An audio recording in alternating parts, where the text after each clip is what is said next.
How should a man deal with a disrespectful wife? Imagine you're married, you have a disrespectful wife. And we need to also define what disrespect. Because at the end of the day, there's a fine line. The Prophet's wives did give him a hard time. So we do have this little la-la that we may live in. Like, I marry and I tell her, whatever she says, she goes, yes. It doesn't work like that. Genuinely, it doesn't work like that. So the Prophet's wife gave him a difficult time. Yeah, even Aisha. She's my plates, bro. She's so jealous. She slapped the plate out of... But you see, when it comes to the manosphere and red pill, look how the Prophet reacted to that. You see, I'm the man. He said, you know what he said? He said, your mother got upset. And I was like, yo, that's such that's masculinity that you do. I believe, bro, we've got this idea of masculinity a bit warped. Because him behaving and saying, you know what, he just laughed it off, was more masculine to me than him saying, how dare you? I don't know, like, I'm not saying a man can't raise his voice. Do you get what I'm trying to say? I'm not saying a man can't, put boundaries in place. But we've got this idea where the more macho we are, the more we hit stuff, and I think it's weakness. Yeah. Well, if a chihuahua starts barking and biting at your ankles, do you kick it like a football, or do you...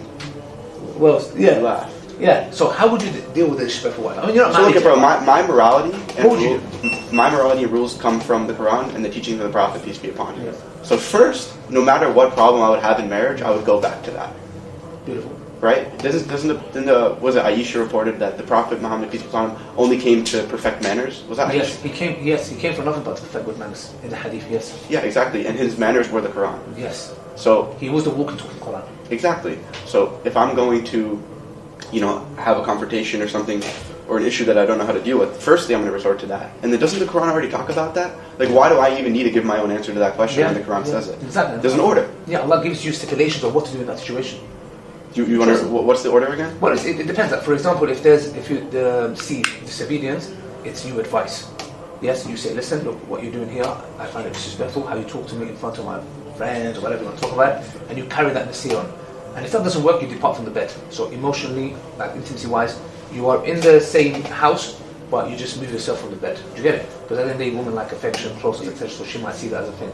If not, and that makes them go crazy, by the way. Well, of course, that just shows some of the wisdom. This is in the Quran, right? Yeah. That just shows some of the wisdom of our Creator, knowing how to deal with them. Exactly. And if not, if you're dealing with a woman who is threatening you, yes, you can use restraint. Like, for example, grab her, physically, yes, you can. There's conditions. You can't cause pain, marks, etc. It's like if she's in your face with something in her hand, you have a right to restrain her.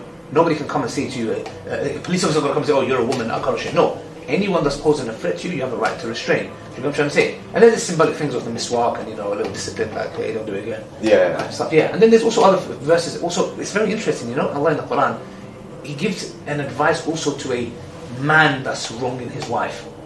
But He doesn't give the same stipulation. What is this? He doesn't come and say, do this. Yes? He talks about getting family members involved. Yes? And that's interesting, because at the end of the day, how could a wife use force on you? What you going to do, grab your arm? Well, the main power that she has is sexual access.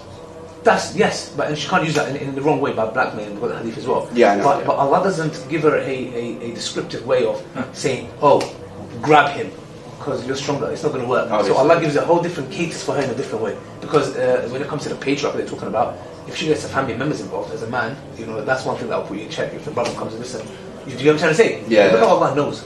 Yeah, facts. Wow. Yeah, exactly. Get the father, get the brother. Yes, get the father, because what's going on here. Exactly. Do you get what I'm trying to say? Yeah. So when we go, patriarch, my friend, patriarch protects you. Yeah.